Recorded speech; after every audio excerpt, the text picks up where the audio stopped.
Assalamu alaikum. Can you guys hear me?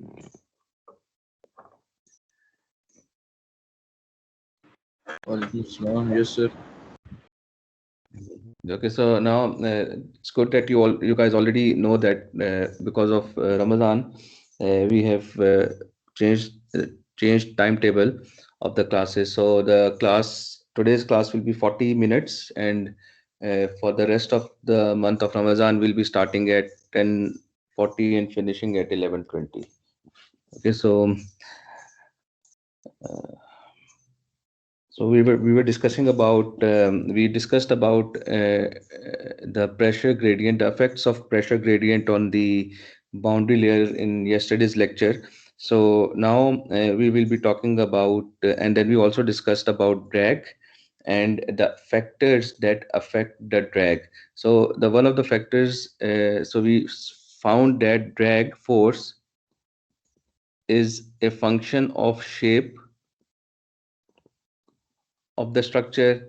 It is also a function of Reynolds number. It is also function of Mach number Ma. It is also function of Froude number Fr, and it is also function of E by L.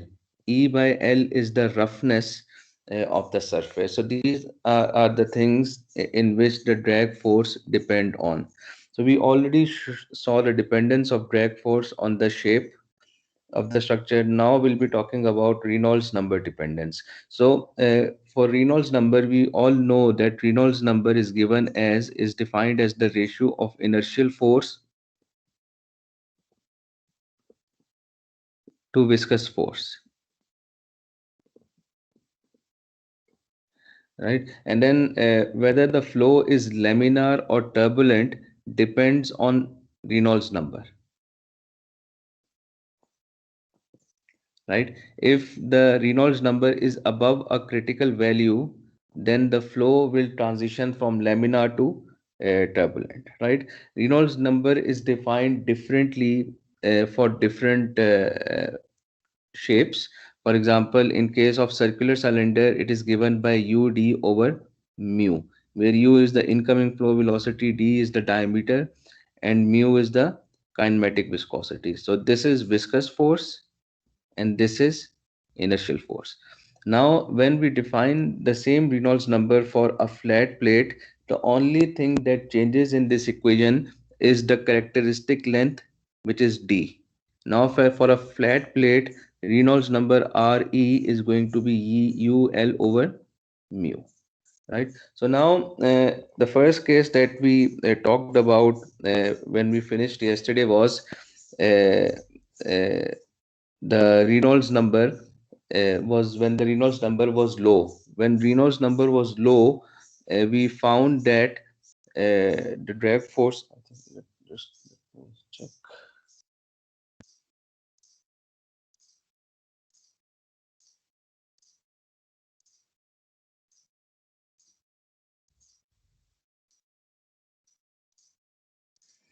We found that the drag force or CD drag coefficient was directly proportional to 1 over Re. We proved that in case of low Reynolds number, when Reynolds number is less than 1, in that case CD is inversely proportional to 1 over Re, right? And then I think I skipped a slide. Yes, so you can see here that when Reynolds number is very low, we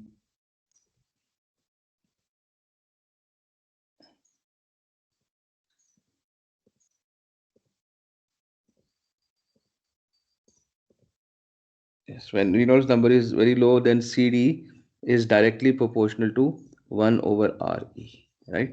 Now, when Reynolds number is low, that accounts for when Reynolds number is less than 1.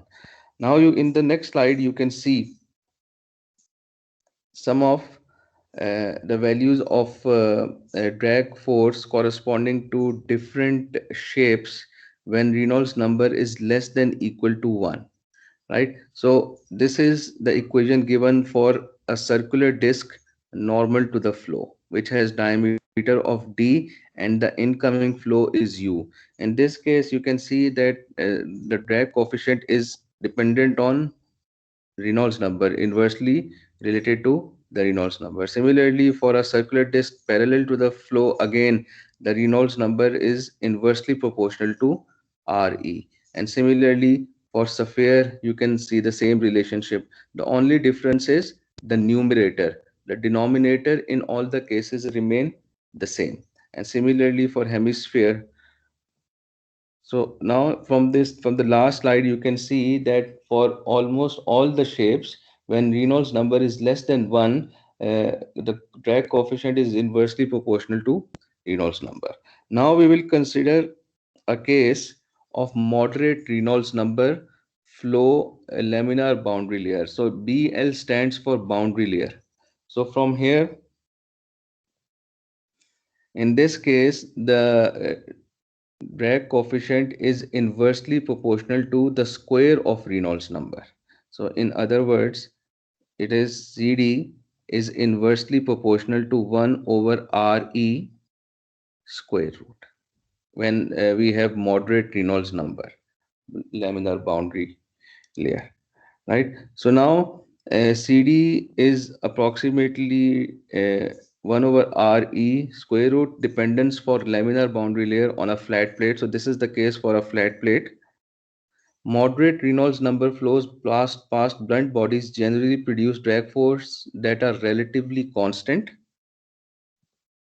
Now you can see here in this graph we have drag coefficient on y-axis and Reynolds number on x-axis. Okay, so now there are two graphs shown over here. One is for the smooth cylinder and one is for the smooth sphere. Right now, in this range, when Reynolds number is around 1 here, 10 raised to the power 0 is 1. So you can see that this drag coefficient is inversely proportional to 1 over Re, right? These results are obtained from the wind tunnel testing of smooth cylinder and smooth sphere. Now you can see that as we increase the Reynolds number to 10, the drag coefficient is decreasing for both the cylinder and the smooth sphere. Now when the Reynolds number is between 10 raised to the power 3 and 10 raised to the power 5. This is where we have moderate Reynolds number. In case of this, you can clearly see that the drag coefficient is almost constant. The drag coefficient does not change in this range of Reynolds number, which is the moderate Reynolds number. Now, as we increase the Reynolds number beyond 10 raised to the power 5, you can clearly see that the Reynolds number decreases again first, and then after point E, it starts to increase again, right? But inside the moderate Reynolds number range, which is between 10 raised to the power 3 and 10 raised to the power 5, the drag coefficient almost remains constant. So this is the characteristic of the flow at moderate Reynolds number.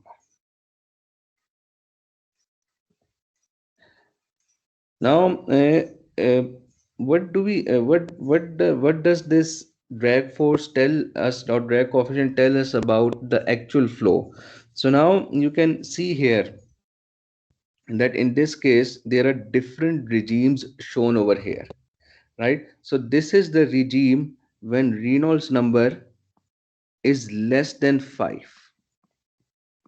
When Reynolds number is less than 5 and you have a circular cylinder like this and the incoming flow is coming in this direction, this the flow that hits the circular cylinder at the center point will have zero velocity, and this will be the stagnation point. The flow going on top of the stagnation point will flow over the top of the cylinder, and the flow that is below the stagnation point will flow below the circular cylinder. and you can see that in this case there is no flow separation. There is no flow separation when Reynolds number Re is less than 5, right? Because the Reynolds number are less than 5 means UD over mu, right? If D is constant, if kinematic viscosity is constant, so Reynolds number will change or increase with U. So in this case, when Reynolds number is 5, the incoming flow is very slow. That means we have very low speed flow in that case. And then when we have very low speed flow like this, in that case, the flow does not separate from the cylinder, but it follows the shape of the circular cylinder. Now, if we increase the Reynolds number beyond 5 and keep the Reynolds number less than 40, so it is between 5 and 40, right? In this case, what do you observe? The physics of the flow changes significantly. Now you can see that we have a circular cylinder here, incoming flow coming here. So one of the fluid stream separates and generates vortex like this,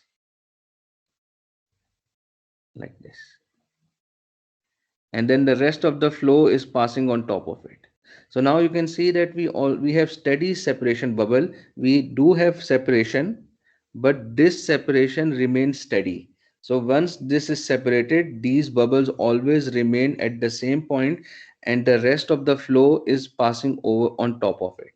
So this is called steady separation bubble, and it is observed when Reynolds number is between 5 and 40. So you can clearly see that for a circular cylinder, the flow, the drag force, the flow changes with the Reynolds number. When flow changes with the Reynolds number, the corresponding lift force and the drag force also change, right?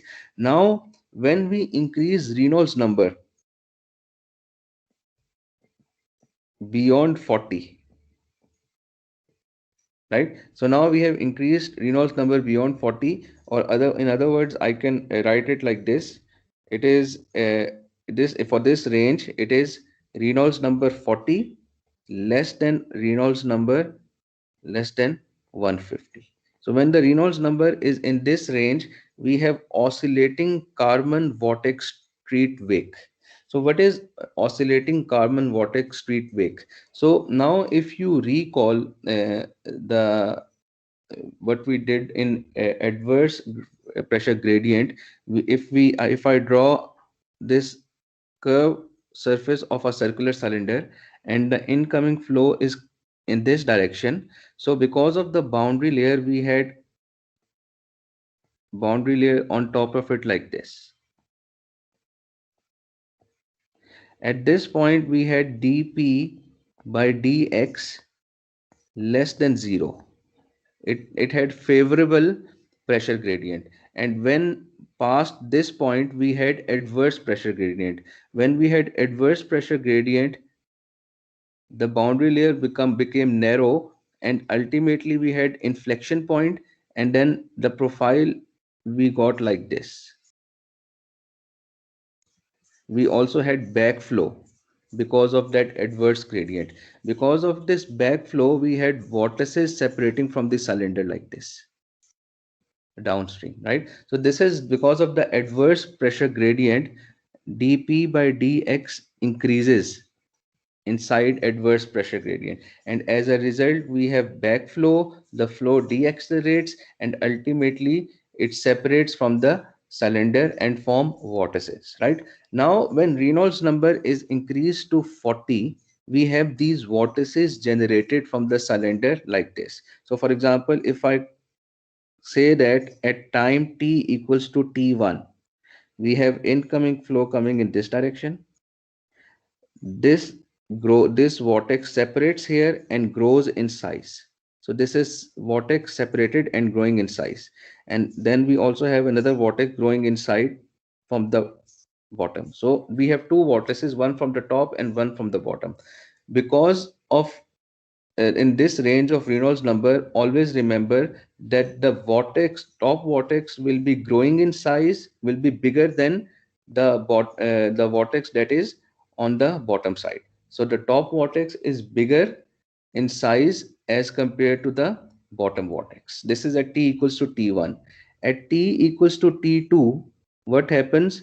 This top vortex is uh, moving in clockwise direction, and this bottom vortex is moving in anti-clockwise direction. So ultimately what will happen when this bottom vortex will move in anti-clockwise direction, it will cut this vortex like this. When it cuts this vortex like this, it will be shed from the cylinder. So at time t equals to t2, this is growing in size, and once this bottom vortex grows in size, it cuts the top vortex, and as a result, what happens, this top vortex is shed from the cylinder. So this is a vortex, this is b. A has already shed from the cylinder, and now b is growing in size. B is still growing in size like this. And then since A is already shed and this incoming flow is continuous, there will be another vortex generated from the top, which is vortex C. Now at time t equals to t3, what will happen? This C vortex, which is moving in clockwise direction, it will cross the path of B vortex, and ultimately B vortex will also be shed. So we will have like this: A has already shed. Now what is happening? This C will also cut B, and B will also be shed from the cylinder like this. And then we have C growing in size, and then we have another vortex D from the bottom D. Similarly, at time t equals to t4, this will also cut, and in this way, there will be periodic shedding of vortices one after the other. So one vortex will be shed from the top cylinder, top side, then from the bottom side, then from the top side. So this is called periodic shedding of vortices. This is also called oscillating Kármán vortex street wake. So this Kármán is the scientist who found out these vortex street wakes in the wake of the cylinder. So now you can clearly see here that these vortices, this was A, this was B, this was C, this was D. So these vortices are periodically shed from the cylinder in this range of Reynolds number, right? But now, what is the characteristic of flow? The flow is laminar in this case. So the flow was laminar here, the flow was laminar here, and the flow is also laminar here. So what do we mean by laminar flow? So now, if I draw this circular cylinder like this, extend it like this in third direction. So these are called vortices. I think I forgot the word for these. These are called vortex loops. Yes, vortex loops. So these vortex loops will be constant like this. If you observe the flow around the z direction, if this is z axis along the span of the cylinder, you will see that the flow is similar to what we observed here, like this. It will be similar at all the points.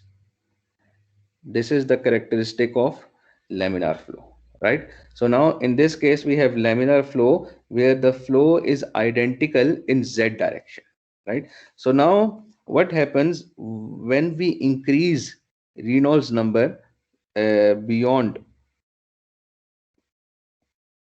200? So now we are increasing it beyond 200.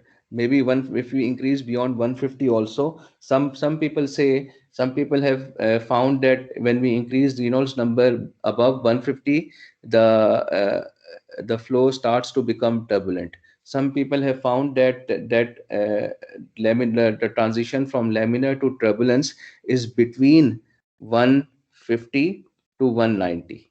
Some people say that it is at 200. So different research have produced different values of Reynolds number where the flow becomes turbulent. So in this case, you can see that when Reynolds number is greater than 200, laminar boundary layer, the boundary layer flow, this boundary layer flow is laminar, but but wide turbulent wake. So but these wakes that are produced behind the cylinder, they become turbulent.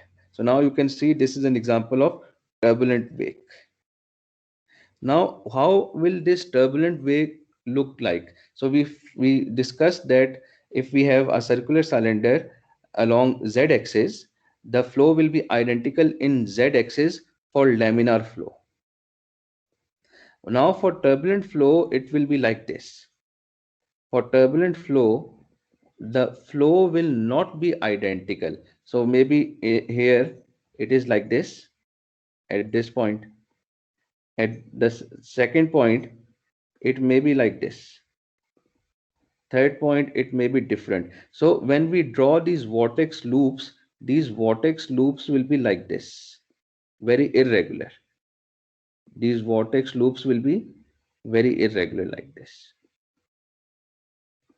like this, chaotic and irregular. So in that case, this is an example of turbulent flow, turbulent wake flow, right? So now in this case, vortex loops are straight, indicating that it is 2D flow in Z direction. But when the flow becomes turbulent, you can see that these vortex loops distort. They are no longer straight. They tend to become irregular like this. And this is an example of turbulent wake flow, right? But the boundary layer remains laminar. So this is when Reynolds number is greater than 200, right? So now as we increase, uh, now where is 200? 200, 10 raised to power 1. 200 is around here in this range, right? And then once turbulent boundary layer, now when we increase the Reynolds number further, what happens? The boundary layer also starts to become turbulent. So I think this range is still here. Till this point, we have laminar boundary layer and wide turbulent wake.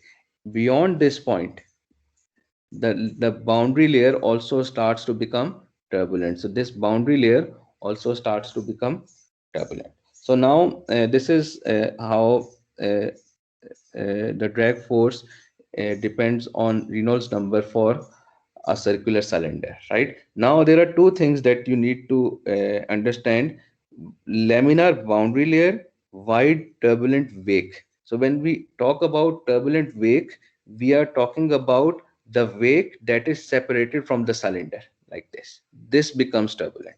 But the boundary layer, which is attached to the cylinder, it remains laminar in this range of Reynolds number. And when we increase the Reynolds number beyond 10 raised to the power 5, this boundary layer also becomes turbulent. Okay, any questions so far?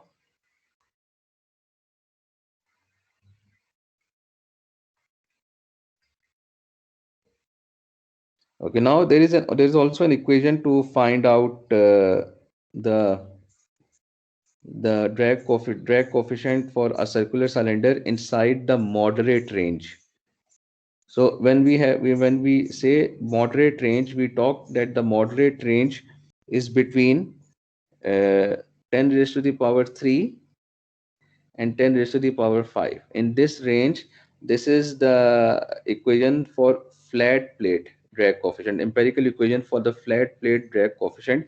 CDF is dependent on 1 over RE square root, right? So this is when we have laminar flow. Now, for very large Reynolds number flow, we already discussed in case of circular cylinder, the boundary layer also becomes turbulent.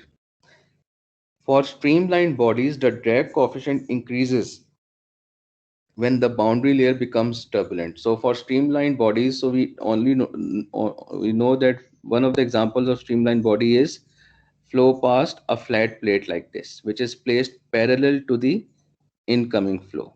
In such streamlined bodies, the drag coefficient increases when the boundary layer becomes turbulent. The drag coefficient for a relatively blunt body, such as a cylinder or a sphere, actually decreases when the boundary layer becomes turbulent, right? So now you can clearly see here that in this case there is decrease in the drag force in case of smooth cylinder and smooth sphere when the boundary layer becomes turbulent, right? So this proves that there is a sudden drop in the drag coefficient as we increase the Reynolds number to higher values where the boundary layer also becomes turbulent. So that can also be seen from there. So the results that we saw in the last slide are obtained from experimental analysis performed in wind tunnel. So now this is also here you can see this is the Reynolds number dependence plot where we have CD on the y-axis and then we have Reynolds number on the x-axis. So now we have this plot shows different types of structures. We have flat plate that is held perpendicular to the incoming flow. Now very interestingly, if you look at this flat plate that is held perpendicular to the incoming flow like this,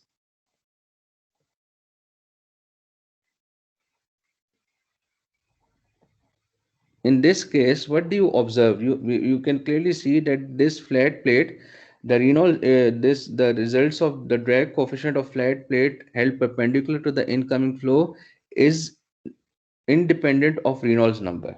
So the plot is straight line. So whatever, even if we increase the Reynolds number, the drag coefficient remains constant. Why is that so? Any idea?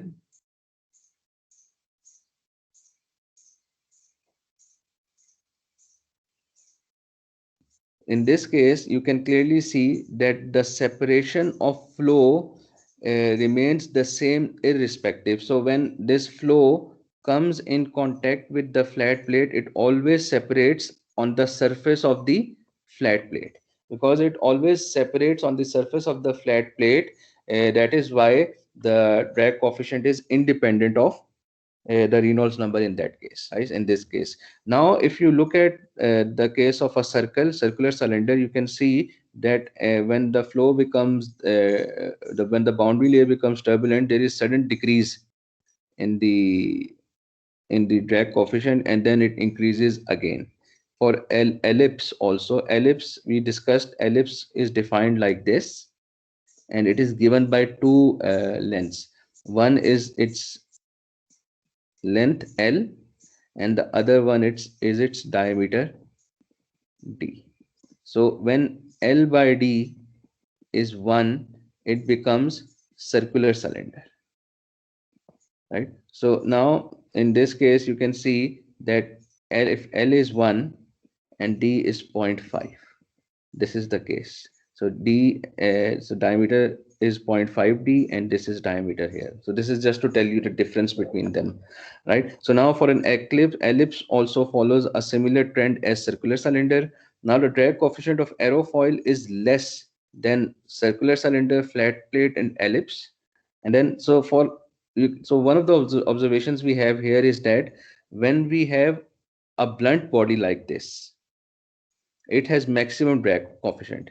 Now, if we have less blunt body like a circular cylinder, its drag force is decreasing, and then in case of ellipse, it is more streamlined body, so it is drag coefficient is decreasing. So when we transition from blunt body to streamlined body, the lift coefficient decreases, and for an aerofoil, the lift coefficient is still smaller, and then for a flat plate that is held perpendicular, that is held parallel to the incoming flow, this is an example of streamlined body. In this case, the lift force is even smaller, right? And then for streamlined bodies, you can see that when the boundary layer becomes turbulent, the drag coefficient increases. Okay, so these observations are drawn from the experimental analysis.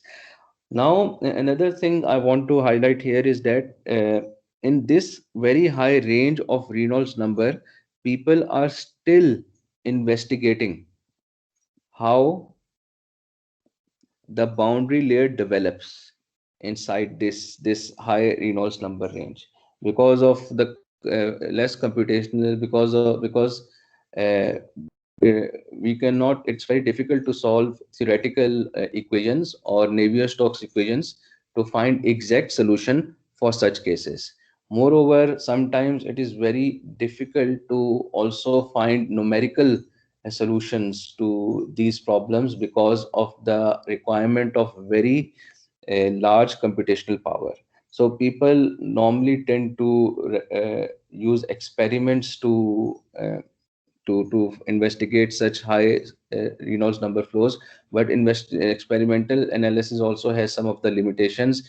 It is sometimes not possible to generate the parameters. For example, we don't have a blower or a pump that is capable of generating very high speed flows, right? So these are some of the limitations of experimental method also.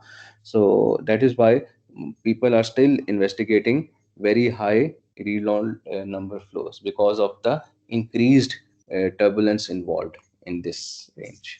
Okay, so now the next thing that we will talk about is compressibility effects. So compressibility effects, we already discussed about compressibility effects, so we'll just finish in 5 minutes.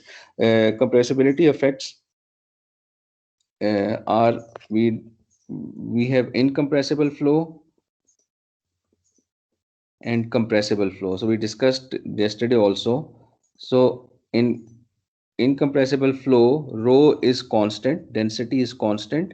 In incompressible flow, density is no longer constant, right? So now the parameter that represents compressibility of flow is called Mach number, MA, Mach number. And then we define Mach number as MA or M equals to V over C, where V is the incoming flow velocity and C is the velocity of sound. And velocity of sound is given by a square root K RT, where K is the specific heat constant, Cp over Cv, R is real gas constant, and T is temperature. Right. So now, based on this, we characterized three flows based on three conditions. M is less than 1, subsonic flow. M is equal to 1, sonic flow, and M is greater than 1, supersonic flow. Right. Now we also discussed that water flows are basically all incompressible flows, and air flows at Mach number, some people say less than zero point 0.3, some people say less than zero point 0.5. So air flows at Mach number of less than zero point 0.5 are also incompressible flows, incompressible flow. So the compressibility becomes evident or significant when Mach number is increased from zero point 0.5 for air flows, right? So now a drag force is also dependent on um, compressibility or Mach number. So the drag coefficient is usually independent of Mach number for Mach numbers up to zero point 0.5 because of this reason. Because when Mach number is less than zero point 0.5, the flow can be assumed to be incompressible. In that case, when Mach number is less than zero point 0.5, Mach number does not have much or evident effect on the drag coefficient. Now, for larger Mach numbers flows, the drag coefficient can be strongly dependent on MA with only secondary Reynolds number effect. For most objects, values of CD increases dramatically in the vicinity of Mach number equals to 1, existence of shock wave. Okay, so now I won't be discussing about shock wave now, but shock wave is a type of instability that we have when the properties suddenly change. For example, if we have a nozzle like this,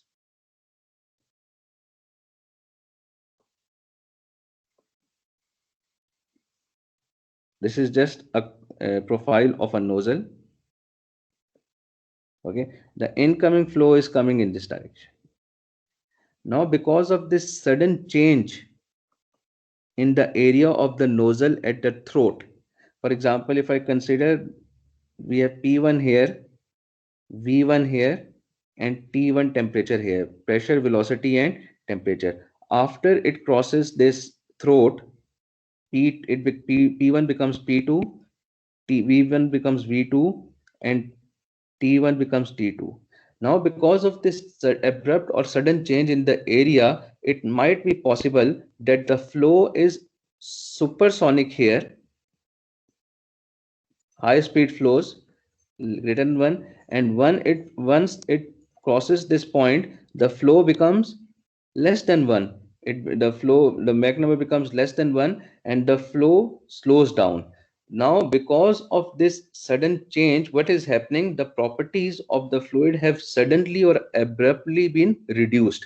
When the pressure and the velocity they change abruptly, they form shock wave in the flow, right? And shock wave normally propagates in perpendicular direction, and then it is because of the sudden change in the properties of fluid, and it is a sort of instability. And when we have shock wave, you can hear the shock wave sound also, because we have so high flow, and that high flow is suddenly reduced to low speed flow, and that result in sound wave. And that sound wave shock wave, and that shock wave can also be heard. So we'll talk about the shock wave in detail when we discuss about compressible flow. But just remember, because of this abrupt change in the properties, that value of drag force increases significantly. Okay, and then this is the last slide for today. I'll just wrap it up here. And then here you can see that on your y-axis we have the drag force, and on x-axis we have the Mach number. So now till Mach number of zero point 0.5 for a circular square cylinder, and for an ellipse like this, you can see that the drag coefficient is almost constant till Mach number of zero point 0.5. And as you increase the Mach number beyond zero point 0.5, you can see that the drag coefficient is increases for both square cylinder and ellipse.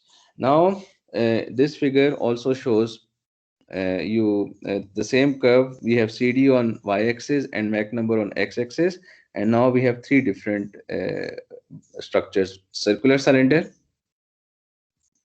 this one, then we have sphere, and then we have pointed body, right? And then you can see that for circular cylinder, so after Mach number, at Mach number of 1, because at Mach number of 1 we it is possible or greater, we can have shock wave. So you can see that there is sudden increase in the area, there is a sudden increase in the drag coefficient, maybe because of shock wave, right? And then after that it remains high drag coefficient. Now for circular cylinder, the drag coefficient is higher as compared to sphere. And then we have a pointed structure like this, such as a cone. The drag coefficient is smaller for that. Now for this cone, if you look at this cone, if we have high Mach number and flow coming like this, so there will be abrupt change in the flow properties at this point, at this point, and then we will have shock wave in this direction. So we'll discuss about shock waves later on. Okay, so this is it for today.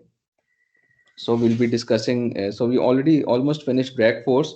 Now the only topic left in this case is the lift force. So we'll be discussing lift force in detail next week, and then we'll finish this chapters 9 also, and then we'll start compressible flows after that. Okay, so now thank you very much for your time. In case if you have any question, please feel free to ask.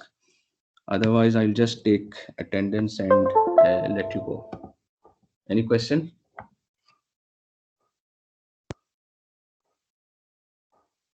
Okay, I'll share assignment 2 with the CR over the weekend. So